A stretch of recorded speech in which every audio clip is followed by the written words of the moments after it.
अंजली दमानियांचे आरोप बोगस असल्याची टीका मंत्री संजय शिरसाटांनी केली आहे। दमानियांकडे माहिती असल्यास त्यांनी ती पोलिसांकडे द्यावी, बेछूट आरोप करू नये असं वक्तव्य शिरसाटांनी केलंय। बीडमधील दहशतीचा सूत्रधार आहे त्याचा आश्रयदाता धनंजय मुंडे आहेत असा थेट आरोप माजी खासदार संभाजीराजे यांनी केलाय। तर धनंजय मुंडेंना पालकमंत्रीपद दिल्यास मी बीडचं पालकत्व घेणार असंही संभाजीराजेंनी म्हटलंय। संतोष देशमुखांच्या मारेकऱ्यांना 2 तारखेपर्यंत अटक न झाल्यास आंदोलन करणार असं वक्तव्य खासदार बजरंग सोनवणेंनी केलंय। तर या प्रकरणात धनंजय मुंडेंनीही राजीनामा देऊन चौकशीला सामोरं जावं असं देखील सोनवणे म्हणाले। संतोष देशमुख हत्या प्रकरणी बीड जिल्ह्यात सर्वपक्षीय मोर्चा काढण्यात आला होता। या मोर्चामध्ये मराठा आंदोलक मनोज जरांगे यांनीही सहभाग घेतला। आरोपींना अटक करण्याची मागणी यावेळी जरांगेंनी केली आहे। बीड हत्याकांड प्रकरणावर खासदार अमोल कोल्हेंनी प्रतिक्रिया दिली आहे। बीड हत्याकांड मागचा आरोपी सापडायला एवढा उशीर का होतोय असा सवाल कोल्हेंनी उपस्थित केलाय। बीड हत्याकांड प्रकरणावरून राष्ट्रवादी शरदचंद्र पवार पक्षाचे नेते जयंत पाटलांनी महायुती सरकारवर निशाणा साधलाय। इतके दिवस होऊनही सरकारनं मुख्य आरोपीच्या विरोधात भूमिका घेतलेली नाही अशी टीका त्यांनी केली आहे। बीड हत्याकांड प्रकरणात मंत्री धनंजय मुंडेंच्या राजीनाम्याची मागणी केली जाते। यावर मंत्री हसन मुश्रीफांनी प्रतिक्रिया दिली आहे। जोपर्यंत दोषी आढळत नाही तोपर्यंत मुंडेंच्या राजीनाम्याची मागणी करणं चुकीचं असल्याचं मुश्रीफ म्हणाले। कल्याणमधील पीडित कुटुंबियांनी मुख्यमंत्री देवेंद्र फडणवीस यांची भेट घेतली। पीडित कुटुंबियांकडून मुख्यमंत्री देवेंद्र फडणवीस यांनी माहिती घेतली। आरोपीला कुठल्याही परिस्थितीत सोडलं जाणार नाही असं आश्वासन मुख्यमंत्र्यांनी पीडित कुटुंबियांना दिलंय।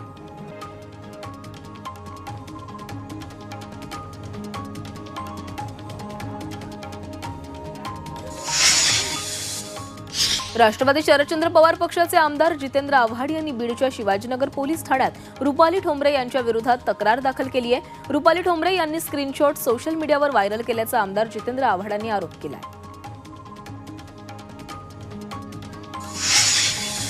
शिवसेना उद्धव बाळासाहेब ठाकरे पक्षाचे आमदार वरुण सरदेसाई यांनी सागर बंगल्यावर मुख्यमंत्री देवेंद्र फडणवीसांची भेट घेतली। वांद्रे शासकीय वस्ती वसाहतीतील काही दुकानं तोडून त्यांना दुसरीकडे स्थलांतरित केलं जात आहे। त्याविषयी आमदार वरुण सरदेसाई यांनी मुख्यमंत्री फडणवीसांची भेट घेऊन चर्चा केली। रवींद्र चव्हाण यांच्याकडे भाजप संघटन पर्व समितीचं महाराष्ट्र प्रदेश प्रभारीपद सोपवण्यात आलंय। प्रदेशाध्यक्ष चंद्रशेखर बावनकुळे यांनी चव्हाणांच्या नियुक्तीचं पत्र जाहीर केलंय। राष्ट्रवादी अजित पवार पक्ष दिल्ली विधानसभा निवडणुकीच्या मैदानामध्ये उतरली आहे। दिल्ली विधानसभा निवडणुकीसाठी राष्ट्रवादीने 11 उमेदवारांची पहिली यादी जाहीर केली आहे। या यादीमध्ये 4 मुस्लिम उमेदवारांनाही उमेदवारी देण्यात आली आहे।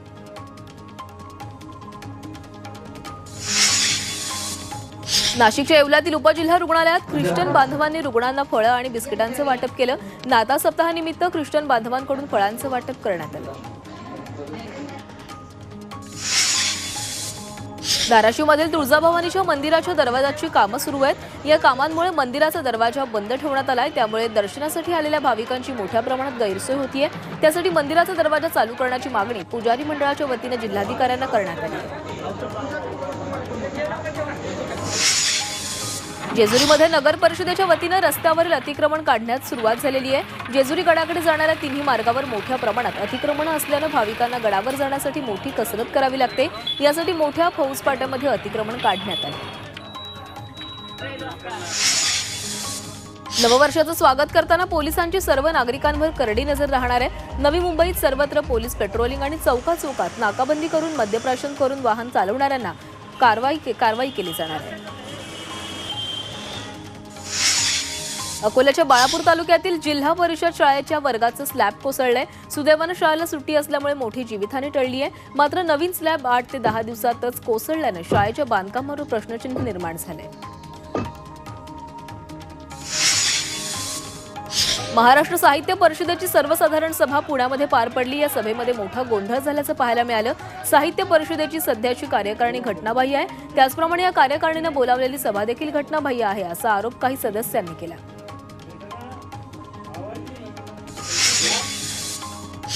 कोरेगाव भीमा इथं 1 जानेवारीला शौर्य दिन साजरा होणार आहे। या शौर्य दिनाच्या पार्श्वभूमीवर सामाजिक न्याय मंत्री संजय शिरसाट यांनी विजयस्तंभ परिसराला भेट देत पूर्वतयारीचा आढावा घेतला।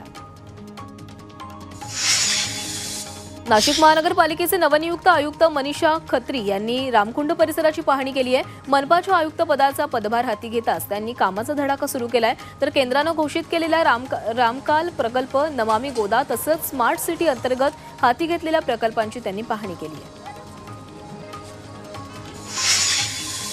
वाशिममधील मानोरा आणि कारंजा शहरातील जनसंघर्ष अर्बन निधी लिमिटेड बँकेच्या दोन्ही शाखा सील करण्यात आल्यात। मानोरा बँकेत 1 कोटी तर कारंजा शाखेत 96 लाखांचा घोटाळा झाल्याची तक्रार करण्यात आली होती। या प्रकरणी तपास सुरू आहे। भिवंडीमध्ये पती पत्नीला झोपत पेटवून दिल्याची घटना समोर आलेली आहे। 3 महिन्यांपूर्वी झालेल्या वादाचा बदला घेण्यासाठी हल्ला केल्याची माहिती मिळते। यात पत्नीचा हात भाजलाय तर पती किरकोळ जखमी झालाय। नागपुरात वहिनीशी प्रेमसंबंध असल्याच्या संशयावरून दिरानं एकाची हत्या केल्याची माहिती समोर आली आहे। या प्रकरणी हत्या करणाऱ्या आरोपीला पोलिसांनी अटक केली आहे। वहिनीसोबत प्रेमसंबंध असल्याचा जाब विचारण्यासाठी गेला असता दोघांमध्ये हाणामारी झाली आणि यात त्याचा मृत्यू झालाय। इंदापूर पोलिसांनी विक्रीस बंदी असलेल्या तब्बल 132 किलोचा गांजा जप्त केलाय। या गांजाची किंमत 23,22,000 रुपये। या प्रकरणी आरोपींना 2 दिवसांची पोलीस कोठडी सुनावण्यात आली आहे। राज्यातील अनेक भागात बांगलादेशी नागरिकांची घुसखोरी सुरू आहे। अकोल्यामध्ये 2 बांगलादेशी नागरिकांना पोलिसांनी अटक केली आहे। ही बांगलादेशी नागरिक डॉक्टर पंजाबराव देशमुख कृषी विद्यापीठ परिसरात सुरू असलेल्या एका बांधकामावर मजूर म्हणून काम करत होते। शूटिंगवरून परतताना मराठी अभिनेत्री उर्मिला कोठारे यांच्या कारला अपघात झालाय। मुंबईतील कांदिवलीमधील ही घटना आहे। कोठारेंच्या गाडीनं 2 मजुरांना उडवलं असून यामध्ये एकाचा मृत्यू झालाय तर एक गंभीर जखमी आहे। दुसरीकडे उर्मिला कोठारे आणि त्यांच्या चालकही अपघातामध्ये जखमी झालाय। यवतमाळच्या धनोडा आणि माहूरच्या पैनगंगाच्या पात्रात ट्रकचा भीषण अपघात झाला। ट्रक अनियंत्रित होऊन थेट नदीपात्रात कोसळला। दरम्यान स्थानिकांनी जेसीबीच्या सहाय्याने चालकाला बाहेर काढून त्याला उपचारासाठी दवाखान्यामध्ये दाखल केले। गोंदिया जिल्ह्याच्या गोरेगाव तालुक्यातील हेटी इथं 3 वर्षीय चिमुकलीचा संशयास्पद मृत्यू झालाय।